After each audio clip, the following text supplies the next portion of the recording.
সালামু আলাইকুম রহমতুল্লাহি ওবারাকাতু। আমি ডাক্তার মোহাম্মদ শাহজালাল মানিক। আমার ইউটিউব চ্যানেল সালমান হুমিয়ালের পক্ষ থেকে সকলকে আন্তরিক শুভেচ্ছা ও অভিনন্দন। আজকে আমার আলোচ্য বিষয় অনেক গুরুত্বপূর্ণ ওই সকল মা বাবাদের জন্য এবং কি ভাই বন্ধুদের জন্য যাদের বাচ্চা বিছানায় প্রস্রাব করে এবং কি চলাফেরা করতো ফোঁটা ফোঁটা প্রস্রাব পড়ে, প্রস্রাব ধরে রাখতে অক্ষম এবং কি রাত্রে বিছানায় ঘুমের ভিতর প্রস্রাব করে, প্রস্রাবে অতিরিক্ত দুর্গন্ধ রয়েছে।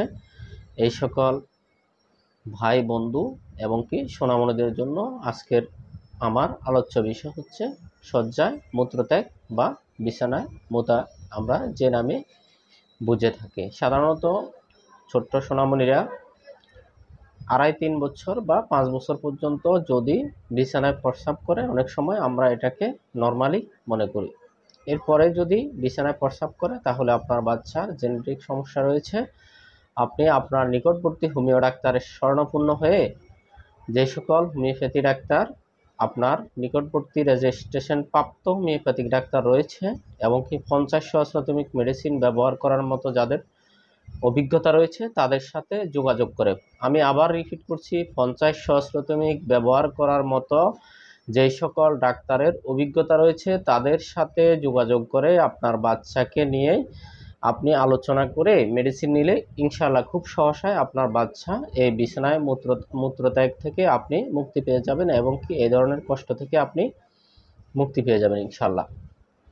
আমাদের সাধারণত বাচ্চারা যদি ঘুমের ঘরে মনে করে থাকে যে সেই সকালবেলা বলে, আম্মু আমি মনে করেছিলাম বাইরে গিয়েছি, আমি বাইরে প্রস্রাব করতেছি, আমি এমন কিছু স্বপ্নে দেখতেছি যে আমি বাইরে প্রস্রাব করতেছি, আমি মনে মনে ভাবছি যে আমি বাইরে এসেছি, বাইরে প্রস্রাব করতেছি। এখন আমি প্রস্রাব করার পরে আমি কি বুঝতে পারছি যে আমি বিছানায় প্রস্রাব করে দিয়েছি, আমার গায়ে ঠান্ডা লাগার সাথে সাথে আমি উঠে বসে গেছি। বা সাধারণত বাচ্চার বয়স যদি 8-9 বছর বা 10 বছর হয়ে যায়, যদি বিছানায় প্রস্রাব করে বা প্রস্রাব করার পরে যদি এই ধরনের কথা বলে থাকে এবং কি বাচ্চাদের অনেক সময় দাঁতে ফোঁকা বা দাঁতে ক্ষয় থেকে থাকে, সাধারণত আমাদের ক্রিওজোট মেডিসিনের বাচ্চারা মনে করে সে রাত্রে বাইরে বসে প্রস্রাব করতেছে বা বাথরুমে বা ওয়াশরুমে বসে সে প্রস্রাব করতেছে, এমন কিছু সে ঘুমে স্বপ্ন দেখে, স্বপ্ন দেখার পরে সে প্রস্রাব করে দেয়, প্রস্রাব করে দেওয়ার পরে সে জাগ্রত হয়ে যায়। এই ধরনের লক্ষণ পাওয়া গেলে আমাদের ক্রিওজোট মেডিসিনটি চিন্তা করা যায় এবং কি সাধারণত ক্রিওজোটের বাচ্চাদের অনেক সময় দাঁতে ক্ষয় থেকে থাকে, সামনের দিকে দাঁতগুলো অনেক সময় ক্ষয় হয়ে যায়। এই সকল বাচ্চাদের ক্ষেত্রে আমাদের ক্রিওজোট মেডিসিনটি অনেক গুরুত্বপূর্ণ মেডিসিন। ক্রিওজোট মেডিসিনটি ব্যবহারের ক্ষেত্রে আপনার বাচ্চা খুব সহসায় এই শয্যায় মূত্রত্যাগ বা বিছানায় প্রস্রাব করা থেকে আপনি মুক্তি পেয়ে যাবেন ইনশাআল্লাহ। আপনার নিকটবর্তী হোমিও চেম্বার থেকে লক্ষণ ভেদে আরও অসংখ্য মেডিসিন রয়েছে, আপনি ডাক্তারের শরণাপন্ন হয়ে মেডিসিন নিলেই আপনি খুব সহসায় আপনার বাচ্চার শয্যায় মূত্রত্যাগ থেকে আপনি মুক্তি পেয়ে যাবেন। আরও যে সকল মেডিসিন রয়েছে, আপনার বাচ্চা যদি লবণ পছন্দ করে এবং কি শান্তশিষ্ট হয় এবং কি প্রস্রাবে সামান্য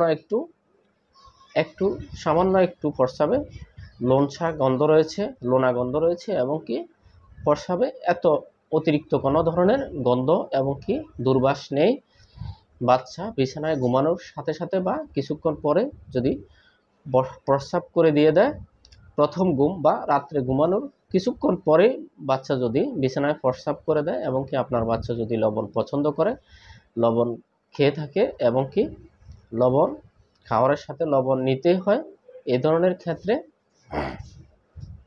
আপনার বাচ্চা যদি একটু বুদ্ধিশুদ্ধি ভালো থাকে, চালাক চতুর হয়ে থাকে, এ ধরনের বাচ্চাদের ক্ষেত্রে আমাদের কোস্টিকাম মেডিসিনটি খুবই গুরুত্বপূর্ণ মেডিসিন। কোস্টিকাম মেডিসিনটি আপনার বাচ্চার বিছানায় শয্যায় মূত্রত্যাগের অভ্যাস দূর করার জন্য খুবই উপযোগী একটি মেডিসিন এবং কি যে সকল সোনামণিদের ক্ষেত্রে তারা চলাফেরাতে হাঁটাফুটা করার সময় বা হাঁটা চলা করার সময় ফোঁটা ফোঁটা প্রস্রাব করে, দীর্ঘদিন কৃমিগ্রস্ত এবং কি নাক চুলকায়, প্রায় সময় নাকে হাত দিয়ে থাকে এবং কি নাক চুলকাইতে অনেক সময় নাক ক্ষত হয়ে যায় এবং কি পায়খানা রাস্তায় সুড়সুড়ি দেয়, বাচ্চা প্রস্রাব করার সময় কান্নাকাটি করে এবং কি প্রস্রাবের রাস্তায় চুলকায়, অনেক সময় পায়খানা রাস্তায় চুলকায় থাকে।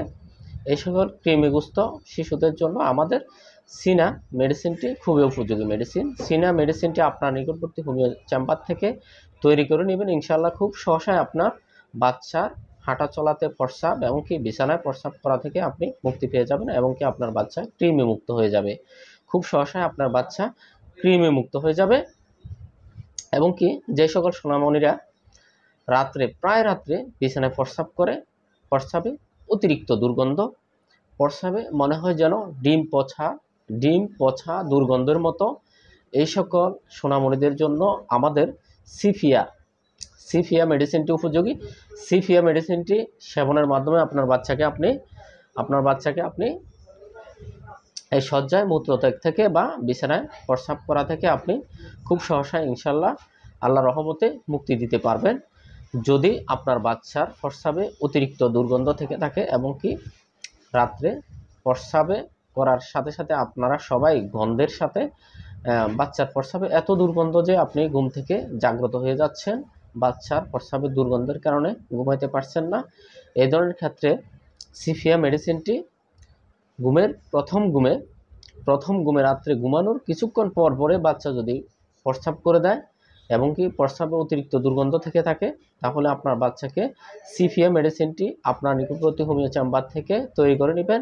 খুব সহসায় আপনার বাচ্চা বিছানায় মুতা বা শয্যায় মূত্রত্যাগ থেকে আপনি মুক্তি পেয়ে যাবেন ইনশাল্লাহ। যে সকল সোনামণিরা প্রায় রাত্রে প্রস্রাব করে থাকে বিছানায়, প্রস্রাবে তেমন একটি দুর্গন্ধ নেই, এবং কি আপনার বাচ্চা একটু দুষ্ট প্রকৃতির, একটু বেশি দুষ্টামি করে থাকে এবং কি দুষ্ট প্রকৃতির হয়, ওই সকল ক্ষেত্রে আমাদের রাস্টক্স মেডিসিনটি উপযোগী। রাস্টক্স মেডিসিনটি আপনার নিকটবর্তী হোমিও চেম্বারে ডাক্তারের সাথে যোগাযোগ করে আপনি তৈরি করে নেবেন। ইনশাল্লাহ খুব সহসায় আপনি বাচ্চাকে আপনি সুস্থ রাখতে পারবেন। এবং কি লক্ষণ ভেদে আমাদের অসংখ্য মেডিসিন রয়েছে।